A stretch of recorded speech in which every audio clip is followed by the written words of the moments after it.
have a little bit of a system you can share on how to make money? I know we've got CobraTate.com. We'll keep shouting it out. But any tips for someone who's ready, but they don't yet know the how? Completely. So we teach it inside of the real world, of course.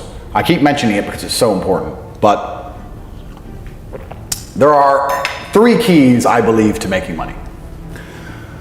The word of the day. First one's perspicacity. Most people go through life and they do not pay attention. I've said this before and I want to stick by it because it's so important. You need to pay attention to every single time you spend money, because you cannot make money. You're not the Federal Reserve, you're not a government. Governments make money. All of us take money from somebody else or a business or a government. We take money from other things. So the easiest way to learn how to get good at taking money is to pay attention to every time someone takes money from you. So next time you buy a coffee, don't just buy the coffee and drink it and think nothing of it like every brokey. Don't do that. Say, okay, why am I buying this coffee? Okay, I want a coffee. All right. Why am I buying here? Well, this is on my way to work. Is there any competition around? Do I also want breakfast? Do they sell breakfast? No, they don't sell breakfast. They could probably make some more money if they're selling breakfast. Anyway, I walk in, there's a long line. Why is there one member of staff? I'm low on time. I'm about to leave and not buy the coffee. They're about to lose money because it's taking too long. Most of the people in this line are businessmen. Why is there not a cute girl behind the counter? I bet if they paid a cute girl a little bit more, they'd still make a bunch more money because people would come in here to talk to her. Think. And then what you'll do is, as you go through life, every time you spend money, is you'll realize the problem is not how to make money. The problem is how much time you have, because there's endless business ideas. There's endless ideas. I walk into a coffee shop, and by the time I've walked out, I already know exactly how to open up next door and outcompete them head to toe. I already have worked out how much is the rent, where are they fucking up, what are they not selling that they should be selling, what are they doing good, what are they doing bad, this chair is too hard, I'll wreck them. And I'll send it, and now my network is so powerful, which is the second point, network, I can send a few messages on WhatsApp and make a bank transfer. And 2 months later, there's a brand new coffee shop next door with my name on it, put them out of business. So the first thing is you have to pay attention. Because if you pay attention, you'll start to learn that money is everywhere. Every building is owned. These are skyscrapers, bro. Billions. Every apartment nowadays is a million. You drive down a street in London, you're driving past trillions of dollars. There's money everywhere. It's all around us. When I was broke, I thought that the world was broke. I thought that there was no money. And then I got rich and realized that I was completely and utterly wrong. There's so much money. It's everywhere. If I go to try and buy a plane or a jet, they're always sold out. My yacht is a fucking 6-year waiting list. I want a Bugatti, they launch it, the email comes to my email address, 2 minutes later, gone. Like, there's so much money. If I want a diamond watch, or a $1 million watch, or $1 million Rolex, you can't get this stuff. There is so much money out there. Once you get to a certain echelon, you realize there's money fucking everywhere. So there's plenty of money in the world. People with no money are just not very good at taking it. So you need to start paying attention. It's the first thing. Second thing is network. It's hard to make money if you don't know anybody who has money. If you sit in a room full of ice cream experts and all they talk about is ice cream, how to make ice cream, the different flavors, how to store it, how to move it, how to sell it. Even by accident, if you hang around with these people long enough, when someone asks you a question about ice cream, guess what you're gonna know the answer. You're gonna say, you know what? That's because it's pistachio, and that needs to be 2 degrees higher than chocolate. And you're gonna look like a smart ass. So if you sit in a room full of people who are making a bunch of money, everyone understands this. Your network is your net worth. You're the sum of the 5 people you spend the most time with. Everybody understands this. And then they still hang around with fucking losers. Because they're dummies. You're right, I am the sum of the 5 people I spend the most time with. Anyway, this is my friend Nick. He's so funny when we go drinking because he gets really drunk. Losers. I don't talk to anybody who is not winning. Everybody whose phone, every phone call I will answer, if I answer a phone call, it is from a winner. I don't talk to losers. Everyone I talk to is rich. Everyone I talk to is making money. Everybody. If my entire reality is full of multimillionaires making money, how am I not going to make money? And this is why network is so important, is because it's the same reason that wolves hunt in packs. If you're a lone animal, you have one set of eyes. But if you're a pack, you're watching every single angle, every single side. Perhaps I might miss something. I'm as perspicacious as possible. But one of my friends identifies that the war in Ukraine is going to change and the Russian ruble is going to pump. You can make a bunch of money on a forex trade, for example. I may not have noticed, but he'll notice. Now I've made a bunch of $1 million for getting a text message, right? because I have friends who are paying attention. All of us are paying attention. So your network is super important. That's another thing. We'll go into this because I have something called the War Room, which is also on CorporateTate.com. I let people read for themselves. But that's my private network. And we specifically talk about money and a few other things. But that's Is that like more like a mastermind? it's the real world's how to make money, and the War Room's what to do with money. If that makes sense. Yeah. It's all on CorporateTate.com. I don't want to get off track, but it's there. But second is network. And third, it's to identify the reason why you don't have as much money as you want so far. And there's one of three reasons. You are either lazy, stupid, or arrogant. Those are the only three reasons anyone's poor. And you have to identify and choose which one it is. The majority of people are not the one they think they are. The majority of people are the one I'm about to say at the end. So let's start with lazy. There are a lot of lazy people. The unfortunate reality about money is that you are competing. So it's player versus player. It's like anything in the world. If you want that beautiful girl, so does everyone else. You have to win the competition. You want that car, you have to get it first. You want that money, everyone wants that money. You have to compete. It's competitive. Business is competitive. You are competing against people like me. You're competing against people like the people in my network. You're competing about people who only talk about money, who understand money very well, who operate in jurisdictions all around the planet, who are extremely well connected, who know things before you know them, who have mass influence and mass power and mass resource. You're competing against me. This is what you must understand. You're not waking up going, I want to make some money. You're competing against people like me. You're competing against billionaires. You're competing against hedge funds. How did these hedge funds keep growing? Where are they getting that money from? From the brokies. They're robbing you. They're robbing all the poor people from the pension fund, dummy. That's where they get it from. This is who you're competing against. So the competition is absolutely and utterly fierce. Understanding that you're a man with a small pistol up against a mighty army. If you want to add a little bit of laziness on top, you're fucked. So when I say people are lazy, they go, I'm not lazy, I work hard every day. You work 8 hours a day? You work eight? The fuck? If I'm awake, I'm working. I'll be driving my Bugatti Chiron through Dubai, working. I'm texting at the same fucking time. I don't take a second off. I don't take a minute off. I don't relax. I don't rest. I don't stop. I don't chill.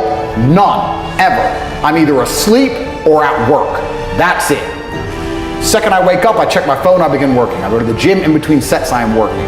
I'm online working the entire fucking day until the second I go to sleep, I am at work. That is all I do. And you are at home competing against me, and you want to watch a movie tonight and then say you're not lazy. You're fucking lazy and you're gonna lose forever. That's laziness. Next is stupid. I don't think many people are actually too stupid to be rich. You can be below average IQ and still get very rich. A very small percentage of people are too dumb to be rich. The slave minds, they'll never be rich because the matrix tries to keep you poor, because when you're poor, you can't think, like we talked about earlier. So everything the media tells you is designed to make you poor. They want you broke and struggling, because if you rely on the government for food stamps, then you can't argue with the government, can you? So that's what they want. So anyone who believes in the matrix and believes in media and believes in the lies they're told, anyone who sits there and goes, that's true, it's literally designed to make you broke. That's why it's all a scam. Do your GCSEs, do your A-levels, get in debt, go to uni, get out, get a shit job, get a mortgage. Don't worry, when you pay that mortgage off when you're 61, then you'll have enough money to go to Spain for holiday. Then your pension comes. Oh, government doesn't have the pension money anymore, funny enough, hedge fund stole it. Pay half your money in your life in tax. Oopsie-doops. And then you wake up one day and go, whoa, I just got fucked. So the whole scam, the whole story is a lie, because they want you broke. They don't want you rich. If you're rich, you won't listen to them. So all of it's a fucking lie. And intrinsically, we all know this, right? When I pull up in one of my 30 cars to a gas station, and people look at me, and they see a Lambo or a Ferrari or a Bugatti or a Koenigsegg, whatever I'm driving, nobody goes, wow, he went to school. No, they think drug dealer, gangster. They're thinking he broke the rules, because anyone who follows the rules doesn't get shit. It's all a scam. It's all a fucking lie. So the slave minds are fucked, but those are the only ones who are too stupid to make money. Anybody who understands that the matrix is lying to them is smart enough. So very small percent are too stupid. Inside of our school, at the height of it, before the matrix attack, we're relaunching now, we had 175,000 students. Wow. When we had 175,000 students, maybe 2,000 we kicked out for being too stupid. It's step by step. Do this, do that, do this, and don't be lazy. The fuck? It's not that hard, right? So stupid's not the problem. So we have people who are lazy, very few are stupid, but the majority, the main reason most people are broke is because they are arrogant. I will sit here and say all the things I've said. I will do this, take time out of my life for free. Somebody at home will watch and digest it for free. They will agree with the things that are being said, or at least be entertained enough to continue to watch. And then I'll say, I'll teach you how to make money online. CobraTake.com, you can join the real world. And they'll sit there and go, nah, I'll do it myself. They're arrogant. They have these egos from fuck knows where because they didn't earn it. And they're just too arrogant to listen to anybody.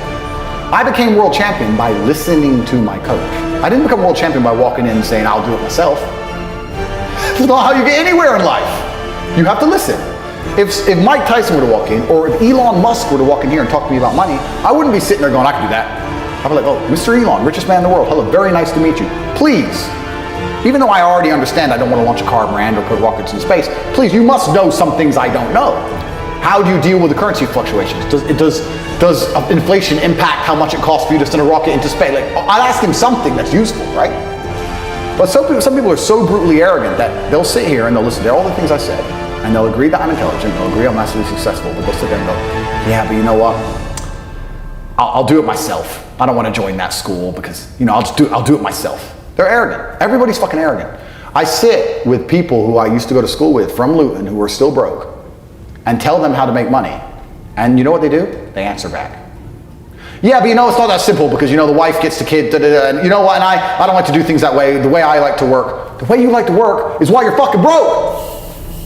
So what the fuck are you talking about? You just sat here and wasted 10 minutes of my time. I told you how to take your business, or painting and decorating, or whatever the fuck you're doing, and make a serious amount of money, and now you're telling me the way you like to work? Then stay fucking broke. The fuck you want me to do? What level of arrogance? But this is people. They'll sit with a multi-millionaire and tell you their view. Oh, I think that know when you're out qualified and accept it and learn. So we all do. I can't play piano for shit. The piano teacher walked in here and said, this is what you do. And I said, well, I like to move my hands this way.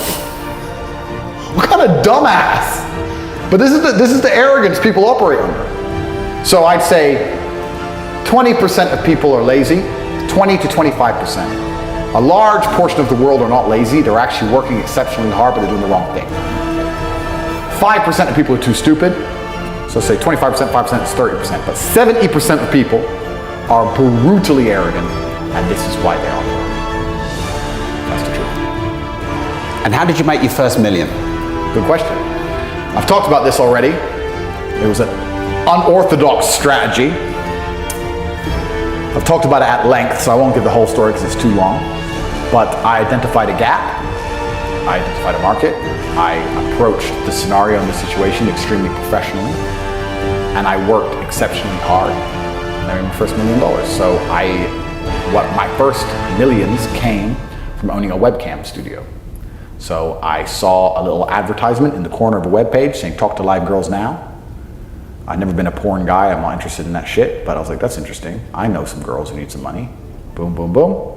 I put together this apparatus, extremely professional, no fucking sexual misconduct, no Dan Bilzerian, no threesomes, nothing. Very professional. 50-somes if it's down. Very professional outfit. And I used all my business knowledge and all my life knowledge, and I applied it. I worked 22-hour days, I would say. I got to the point where I was so tired, but I'd say, you know what, give me 20 minutes. And if I could hear the alarm go off, I'd get up. Sometimes I just slept clean through it, and I slept an hour or two. For months and months and months, and I built an empire. I built an insanely large empire at one point. I'm completely out of that business now, but how did I do it? As in, did you sell it? I didn't sell it, I just closed it all down, I moved on. I started making a bunch of money and I found other opportunities.